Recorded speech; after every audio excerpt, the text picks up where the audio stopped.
صفحہ نمبر 23 سیرت النبی جلد اول۔ اردو زبان میں سرور عالم صلی اللہ علیہ وسلم کی سیرت پر جامع ترین کتاب سیرت النبی صلی اللہ علیہ وآلہ وسلم، علامہ شبلی نعمانی رحمۃ اللہ، علامہ سید سلیمان ندوی رحمۃ اللہ، جلد اول، صفحہ نمبر 23 سیرت النبی جلد اول۔ جس نے اگر مجمع انسانی میں کوئی اصلاح کر دی تو اس کا فرض ادا ہو گیا۔ اس بات سے اس کے منصب نبوت میں فرق نہیں آتا کہ اس کے دامن اخلاق اور معصیت کے دھبے ہیں۔ یہ واقعات تھے جنہوں نے مجھ کو بالآخر مجبور کیا اور میں نے سیرت النبی پر ایک مسودہ کتاب لکھنے کا ارادہ کر لیا۔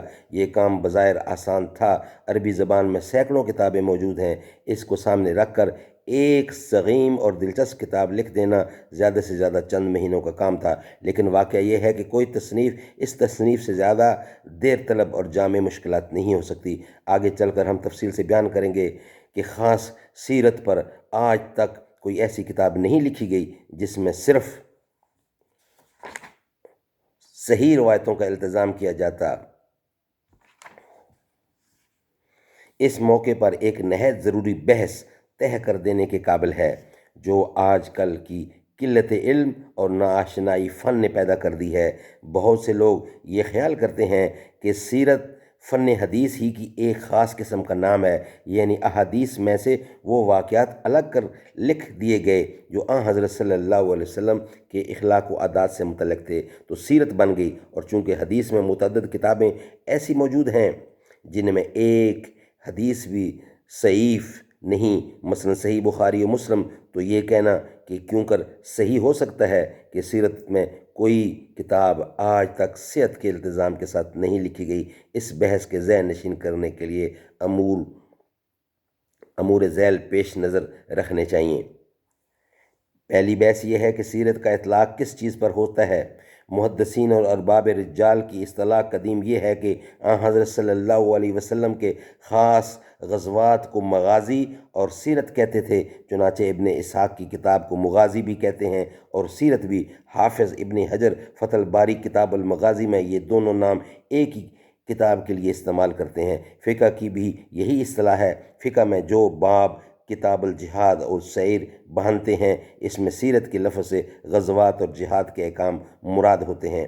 کئی صدی تک یہی طریقہ رہا، چنانچہ تیسری صدی تک جو کتابیں سیرت کے نام سے مشہور ہوئیں، مثلا سیرت ابن ہشام، سیرت ابن عائد، سیرت اموری وغیرہ، ان میں زیادہ تر غزوات ہی کی حالات ہیں۔ البتہ زمانہ ما بعد میں مغازی کے سوا اور چیزیں بھی داخل کر لی گئیں، مثلا موہب لدینہ میں غزوات کے علاوہ سب کچھ ہے۔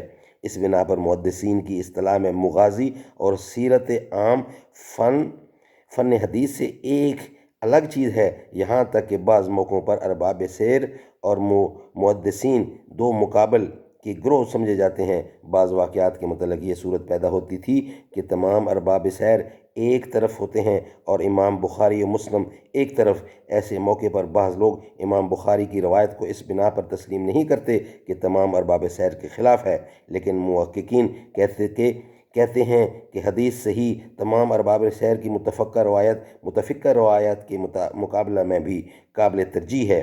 ہم اس موقع پر ایک واقعہ مثال کے طور پر لکھتے ہیں۔ غزوات میں ایک غزوہ ذو قرد کے نام سے مشہور ہے۔ اس کی نسبت ارباب سیر متفق ہیں کہ صلح حدیبیہ سے قبل واقعہ ہوا تھا، لیکن صحیح مسلم میں سلمہ بن کو سے جو روایت ہے، اس سے ظاہر ہوتا ہے کہ صلح حدیبیہ کے بعد اور خیبر سے 3 دن قبل کا واقعہ ہے۔ اس حدیث کی شرح میں علامہ قرطبی نے لکھا ہے۔